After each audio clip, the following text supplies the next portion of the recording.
is Driving Opportunity, Your Company's Real Estate, presented by CFO Intelligence with your host, Andrew Zezas. Expert guidance for CFOs on corporate real estate planning, portfolio optimization, global transactions, driving efficiencies and cost reduction, and more. And now, here's your host, Andrew Zezas. Hello, and welcome to Driving Opportunity, Your Company's Real Estate, where we bring to middle market and enterprise company CFOs the insights and strategies to deploy their company's real estate to achieve increased efficiencies and operating flexibility and drive greater corporate profits. I'm Andrew Zezas, your host, and it's great to be here with you today. During each show, I will share one idea, one thought, or one focus as part of an overall discussion about driving opportunity in your company's real estate. When buying a company or business, as CFO, you know that completing proper due diligence can mean the difference between a great transaction and a catastrophic failure. And as CFO in most buy-side M&A transactions, ensuring that risks are properly assessed and opportunities identified most often falls to you. Risk and opportunity are like yin and yang. While opposites, they're tied very closely together, yet they have very different characteristics. Risks are not always obvious, and they tend to hide. While risks can diminish over time, or of course can be controlled through active management, they can grow as well. If not identified in pre-acquisition due diligence, risks tend to linger or become worse, often presenting themselves post-closing, when it's too late. Most often risks don't go away, they merely move to the opposition, and you know that there are always costs associated with moving or disposing of risk. There certainly is cost associated with retaining risk and potentially greater cost by not identifying risk in advance. Unlike risk, opportunity is fleeting. If you don't capture it, it frequently disappears. The same are true about risk and opportunity associated with the leased and owned real estate that come along as part of a company or business acquisition. Real estate risks and opportunities can be significant, quite significant. Unfortunately, the kind of real estate due diligence we frequently see in business acquisitions is the necessary but minimal check-the-box type of confirming dates on leases, verifying rental rates, confirming government permits are in place, and just general document review. While that approach certainly forms what's commonly accepted as the basis of real estate due diligence in a company or business acquisition, such a lack of detailed analysis fails to identify hidden risks and does little to capture opportunity, both of which will contribute to the success or failure of an acquisition, and both of which, of course, can affect overall value, decision-making, negotiating strategy, and more. A thorough analytical approach to pre-acquisition real estate due diligence can include multiple levels. Certainly, when lease facilities will transfer as part of an acquisition, confirming that rental obligations are at or below current market values for comparable properties is essential. And as is assessing the current market value of owned properties that will transfer as part of the acquisition.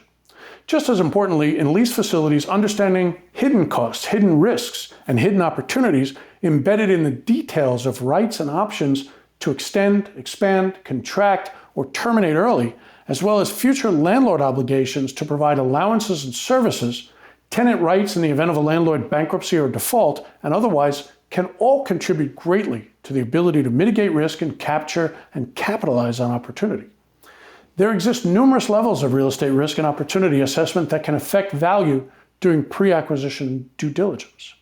A frequently overlooked and critical level of due diligence addresses the physical condition of leased and owned properties and assesses the remaining useful lives of critical and costly components such as HVAC systems, elevators, roof, structure, parking areas, foundations, and more, and whether electrical and communications and other infrastructure systems, whether in office, manufacturing, distribution, or other properties, will have sufficient capabilities and expansion capabilities to support the intended operating and growth needs of the business on a post-acquisition basis.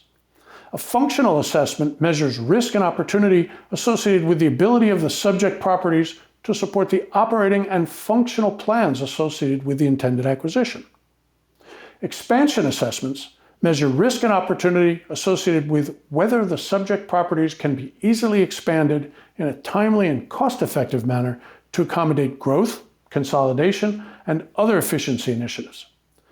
Given the trajectory of market conditions, post-acquisition disposition assessments measure risk and opportunity prior to closing that might be associated with the ability to dispose of unneeded or obsolete facilities in a timely and cost-effective and resource-efficient manner post-closing. Viability assessments provide guidance on including or excluding certain properties from an acquisition as a means of simplifying a transaction, driving down post-acquisition costs, and achieving greater overall value even before closing.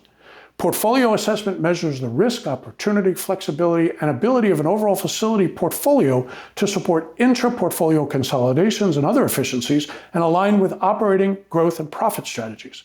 Investment horizon assessment measures the risk and opportunity associated with the type of property control, whether facilities are leased or owned, and whether the type and timing of control will be aligned with the acquirer's investment horizon and planned future monetization events. Interestingly, private investors such as individuals, families, and mom and pops who own properties and operate businesses in them frequently load up monetary and operating obligations onto the operating companies and their leases to benefit the owned real estate. Many acquirers of such businesses miss these often very expensive load-ups during pre-acquisition and pay dearly for them later on when it's too late, when the risks have solidified and when the opportunities have dissipated. Remember, if not identified in advance, risks tend to stick around and often grow, and opportunities tend to diminish or disappear. You know that as CFO. Conducting pre-acquisition real estate due diligence can return millions to the bottom line and can mean the difference between no deal, a bad one, or a highly profitable one.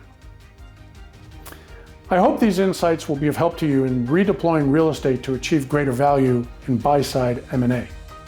If you'd like to learn more, email me at andrew.zezas@cfointel.com.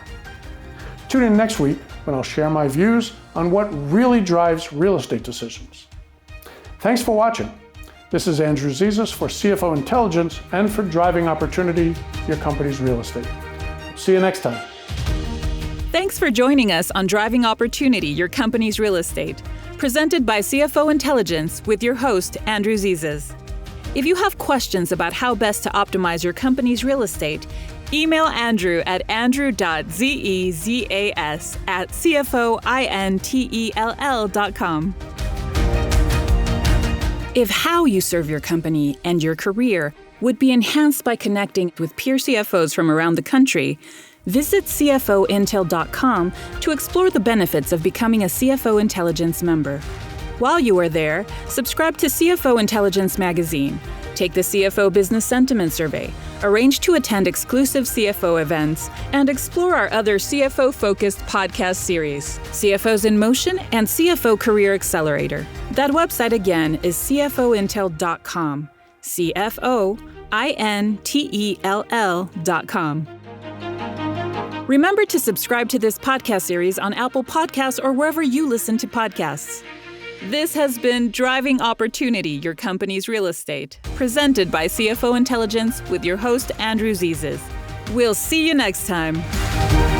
The opinions and views presented on this podcast by Andrew Zezas are his own and may not be relied upon as fact. The opinions and views of others who appear on this show are their own as well, and may not be relied upon as fact or for any other purpose.